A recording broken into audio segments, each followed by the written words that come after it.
ഇതേ കണ്ടിച്ചേമ്പിൻ്റെ വിത്താണ് 2 എണ്ണം.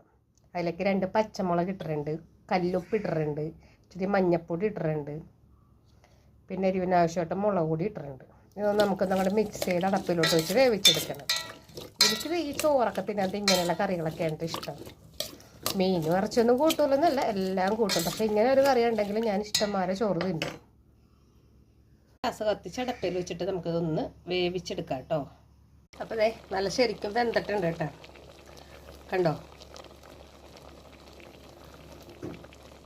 വെച്ചിട്ടുണ്ട്. ഈ ചട്ടി ഒരുപാട് വർഷം പഴക്കമുള്ളതാണ്ട്, കളയാൻ തോന്നണില്ല. കാരണം ഇവിടെ ഞാൻ വരുമ്പോൾ ഇരുമ്പിൻ്റെ ചട്ടിയാണ്. എനിക്ക് അന്നത്തെ എന്തെങ്കിലും വെച്ച് കഴിഞ്ഞാൽ ഇരുമ്പിൻ്റെ ചുവ വരും.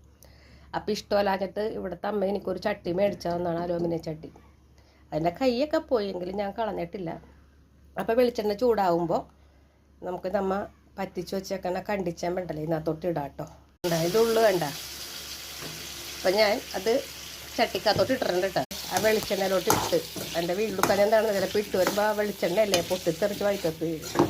ഇനി ഇതൊന്ന് ഇളക്കി എടുക്കുക, അത്രയേ ഉള്ളൂ. അപ്പോൾ അടിപൊളിയാണ് കേട്ടോ. ഇതൊന്ന് തിന്ന് നോക്കണം ഇതുപോലെ. അപ്പോൾ ഇതിനകത്ത് ഉള്ളി വെളുത്തുള്ളി ഒന്നും ഇട്ടിട്ടില്ല. ഞാൻ ഇങ്ങനെ ചെയ്തെടുക്കുള്ളൂ. ചിലപ്പോൾ തോന്നിയാൽ ഉള്ളിയും വെളുത്തുള്ളിയും മുളകൊക്കെ ചതച്ച് ചെയ്യും. പിന്നെ എനിക്ക് ഇങ്ങനെ തോന്നി ഞാൻ ഇങ്ങനെ ചെയ്തു. അപ്പോൾ ഒന്ന് ട്രൈ ചെയ്യണം കേട്ടോ. എനിക്ക് ഈ ചോറ് ഇങ്ങനെ തിന്നൊരു സുഖമുണ്ടല്ലോ. എന്തെല്ലാം കറി കൂട്ടി തിന്നാലും ഉണ്ടാവില്ല കേട്ടോ, സത്യമുള്ള കാര്യമാണ്.